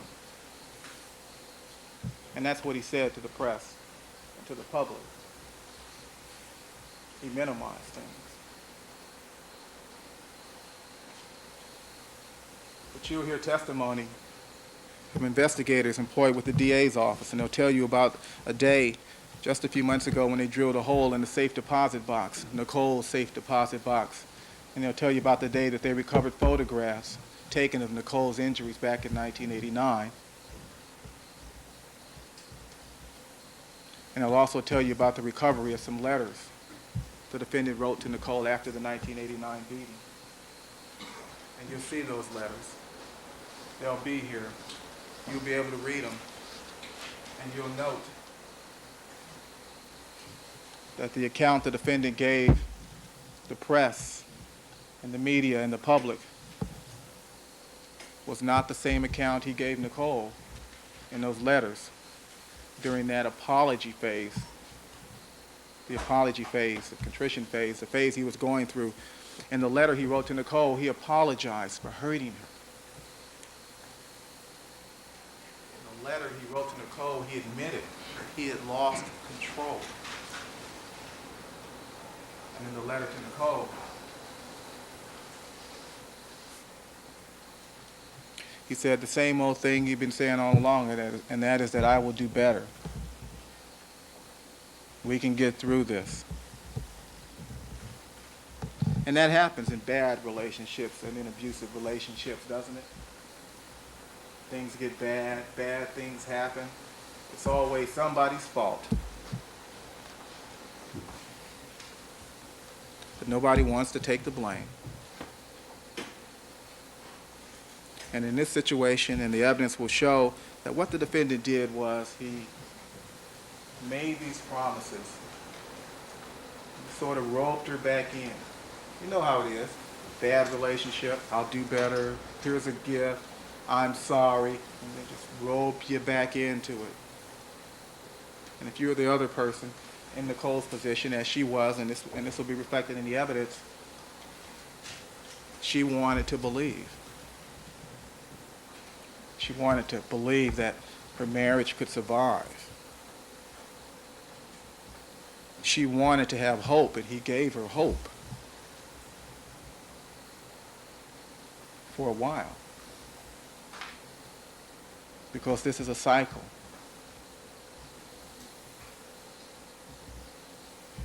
And so he beat her up on January 1, and he admitted to her privately in his letters that he was responsible, and he apologized, and he gave her things, and he tried to make it all better, and he gave her hope, and he roped her back in, and she stayed. She stayed because she had hope and because she wanted to believe that January 1, 1989 would be the last time that he would abuse her, physically or mentally. As you hear the evidence in this case,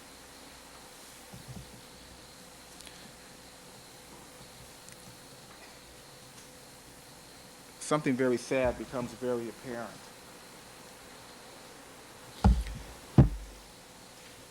They met when she was 18, and he was almost 30. And in 1992, they divorced. She was only 33 or so. And she died when she was almost 35.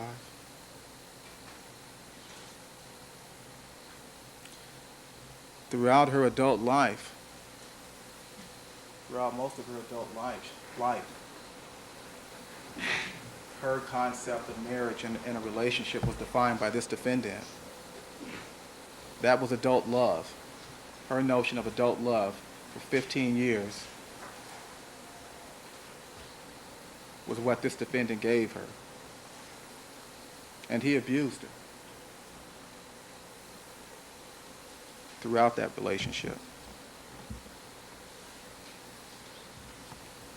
Well, as I said before, sometimes you get roped in, people get roped in. Nicole got roped in by the defendant, and she stayed, and she stayed. And people stay in those situations, those abusive relationships, for years and years,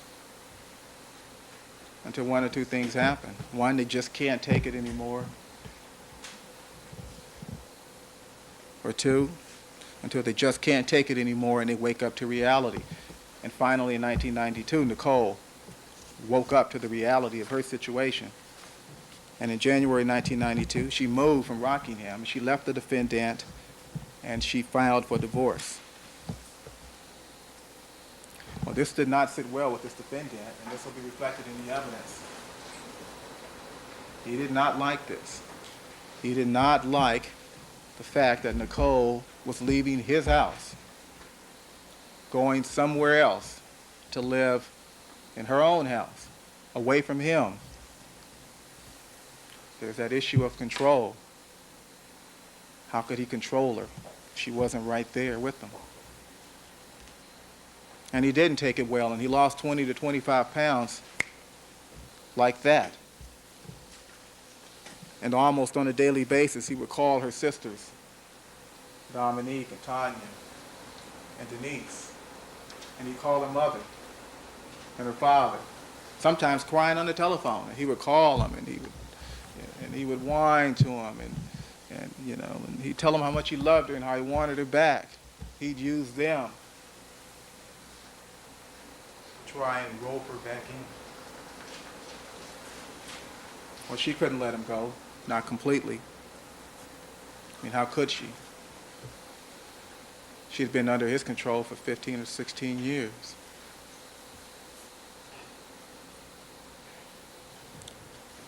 And so she didn't go too far. She rented a house in Brentwood on Gretna Green. They saw each other. They had children together, lovely children. You'll probably be seeing a picture of one pretty soon. But he couldn't deal with the loss of Nicole. He couldn't deal with not having her there. He couldn't deal with the loss of control, and he couldn't help but pursue her.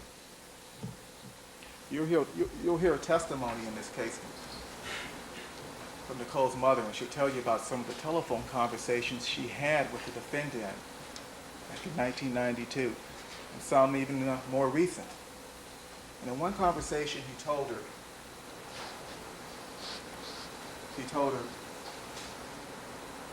he said, all my friends tell me that I should just leave her alone, just forget about it, just go on with my own life. And when Mrs. Brown said, why don't you do that? Let her go. If you let her go, then maybe she'll come back to you. Just let her go and maybe she'll come back. And his response was, I can't. You know I can't. You know I can't help myself. I can't let her go. He couldn't let her go. He couldn't help but pursue her. He couldn't leave her alone. He couldn't handle the loss of control.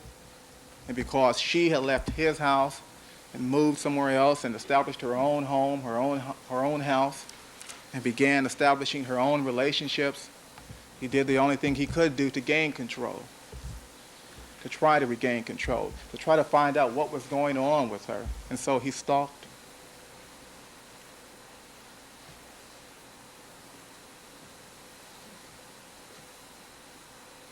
He stalked her. When she left Rockingham in January of '92 and set up a new household on Gretna Green, also in Brentwood, she began dating a man named Keith. Keith Zalamzowicz. And she got a babysitter for their 2 children.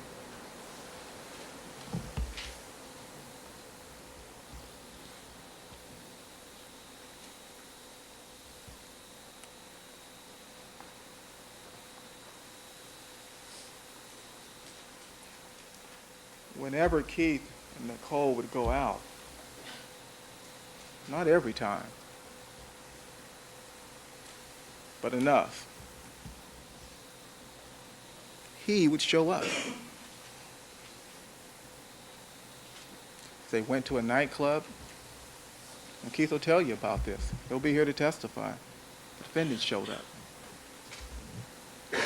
They went to a restaurant called The Tryst. It had just opened. Nicole and Keith and some other friends, they were there. They got a table. They began to have dinner. And as they sat there having dinner, guess who showed up? Guess who attempted to gain control again?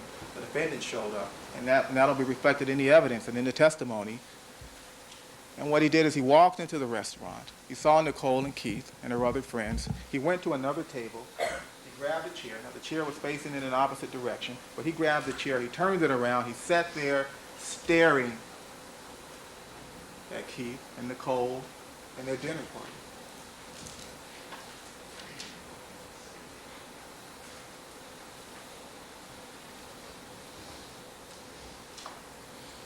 Well, Keith will be here to tell you that that was an awfully intimidating experience. Why?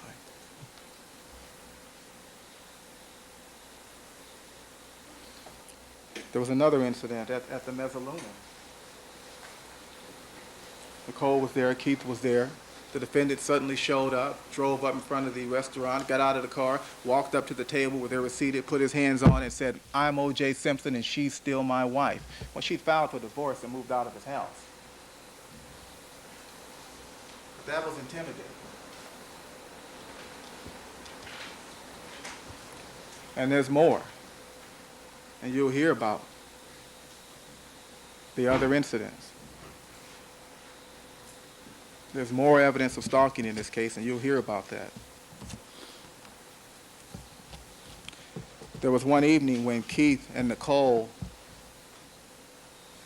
they went to a comedy show, and after the show, they went to Nicole's house on Gretna Green.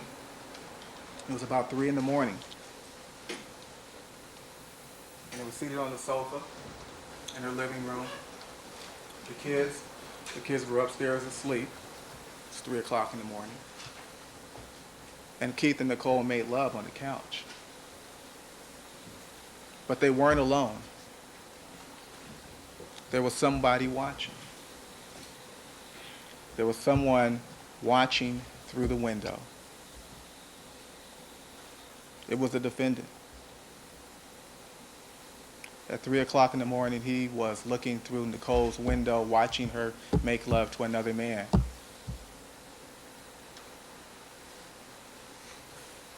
And the next day, when Keith and Nicole were together, he walked right into her house.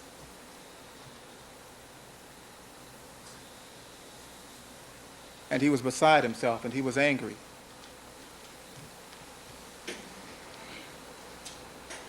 Said some very naughty things. But one of the things that he said to Keith and Nicole was that he said, "I watched you last night. I watched you and I saw everything."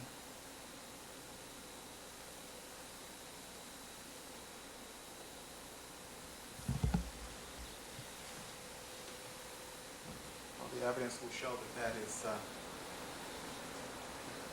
some unusual behavior, to say the least. But the evidence will show also that this is all part of this cycle. It is all part of this dominant theme in their relationship. This is all part of his need to know everything about her, to know where she is, to know who she's with, to know what she's doing, to control her. It's control. It's all about control. And though he did not interrupt them during the middle of the act, and he didn't punch Keith out, and he didn't punch Nicole out, he still watched so that he would know. And to control her, he had to confront her with what he knew, to intimidate her, to keep her from doing it again. It's all about control.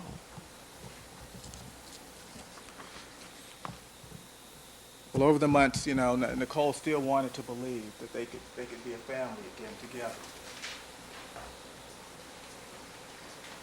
And they would attempt reconciliation, and they would fail, and they would attempt again. And Nicole was as much a party to that as the defendant was. But there was a situation in October of 1993, an incident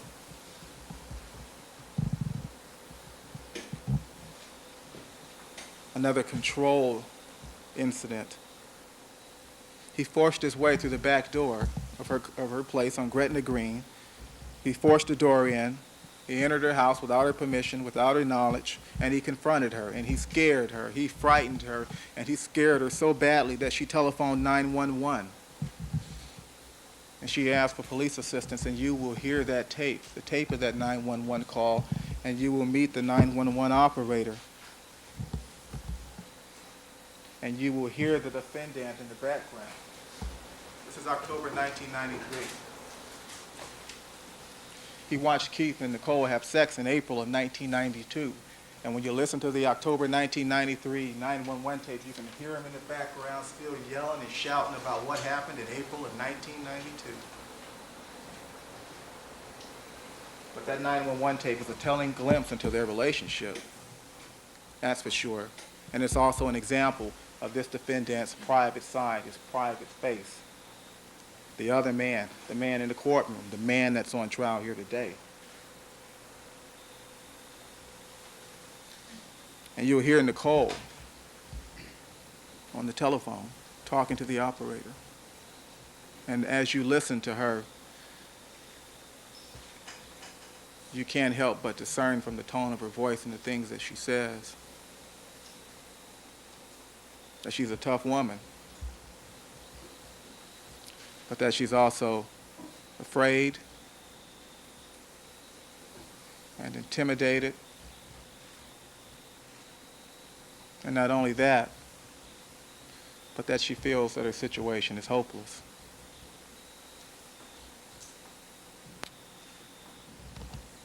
The evidence will show that by October of 1993, Nicole, her situation was hopeless, and she was helpless.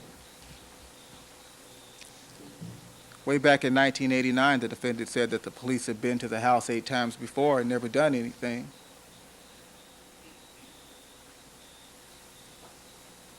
Nicole said the same thing on the telephone to the 911 operator in 1993.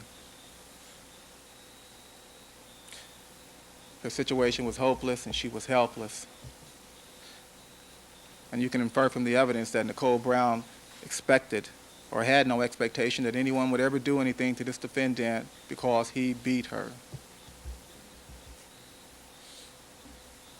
There was no help coming and she didn't expect any help.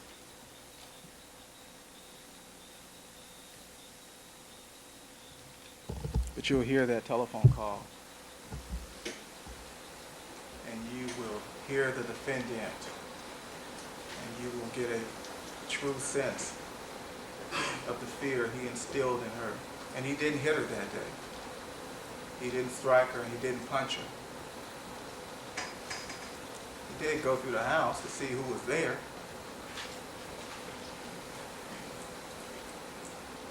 But he didn't hurt her that day.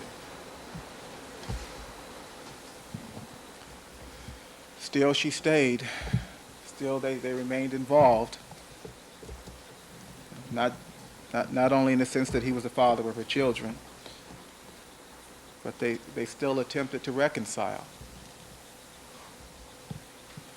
And over the months after October of 1993, they tried to get together and they failed. They tried to get together and they failed. And in May of 1994, it was Nicole's birthday.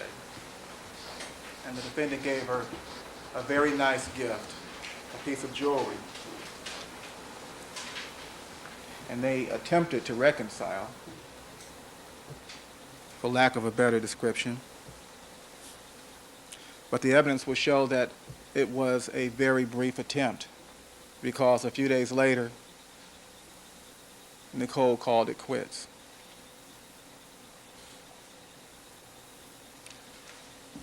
She woke up to the true reality of her situation. She couldn't be bought anymore. She couldn't live like that, and the evidence will show that she let the defendant know that it was over. This is it. Hasta la vista. And this was significant in the mind of this defendant, ladies and gentlemen. It was something that had never happened before. He would do things to her and he would try to appease her by giving her things, and she would accept those things and they would reconcile. But not this day. This day, she couldn't be appeased. She couldn't be bought. She couldn't be bribed. She had had enough.